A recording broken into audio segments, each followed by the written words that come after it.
Hello mga bebe cheesecake. So ito, itatry natin ngayon itong binigay ng mga kaibigan ko from Myanmar. So galing itong Myanmar. May mga Burmese kasi akong kaibigan. So binigay nila to. Gusto nilang i-try ko daw. So tinikman ko siya. Masarap. Masarap talaga siya. So parang traditional food daw ito. Ang tawag sa kanila is parang green tea leaf salad. Pero yung sabi nila is salad. Salad daw, hindi salad. Hewan ko ba.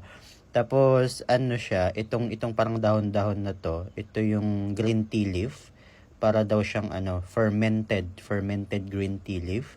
Tapos itong parang buto na to, ito ay no, not that one. Itong maputi-puti na to. Ito yung parang buto ng patani, pero ano siya, ang crispy niya, crunchy siya. Hindi ko alam kung bakit. Hindi naman daw yan naprito. Hindi ko alam. Tapos meron siyang fresh chilies. Ayan. Kung gusto mo ng maanghang. Sabi ko kasi na ayoko ng maanghang. Kaya hindi nila hinalo yung chili. Kaya fresh na binigay. So in case lang na gusto ko. Ayan. Tapos ito. Meron pa siyang isang buto-buto na ito. Hindi ko alam kung ano to. Hindi ko natanong. Basta ang pinaka main flavor nito is itong dahon na to. Ito yung green tea leaf. Fermented green tea leaf. Ang tawag nila dito is lapet. Lapet itong dahon. Pero itong pagkain na to is green tea leaf salad or lapet salad. Parang ganun. And sobrang sarap niya, as in masarap siya. Medyo nahilo lang ako nung una kong kinain kasi nga syempre fermented siya, parang hindi ko alam. Basta medyo nahilo ako nung kinain ko. Pag ganun daw talaga kapag first time mong kumain. Anyways, it's 9 out of 10 kasi masarap for me. Pero hindi siya 10 out of 10 kasi syempre iba-iba naman yung panlasa natin. Basta nagustuhan ko yung buto na napaka-crunchy, para siyang chicharon. Tapos masarap talaga as in. Ayan, titikman natin.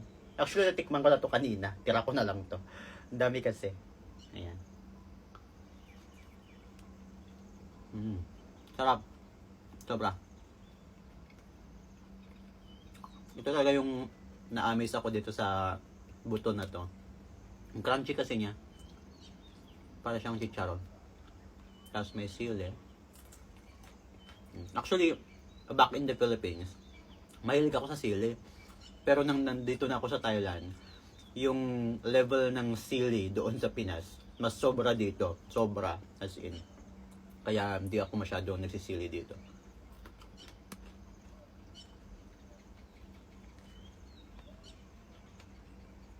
Ayan, nakalimutan ko sinabi, meron din pala siyang mga kamatis. Kasi salad. Ayan, marami siyang slices of tomatoes.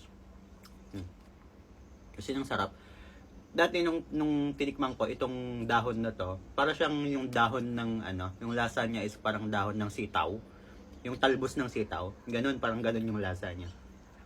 Tapos meron siyang yung may sense ng alak ba? Kasi fermented siya eh. Ganun. Sarap. Yun lang. Thank you for watching.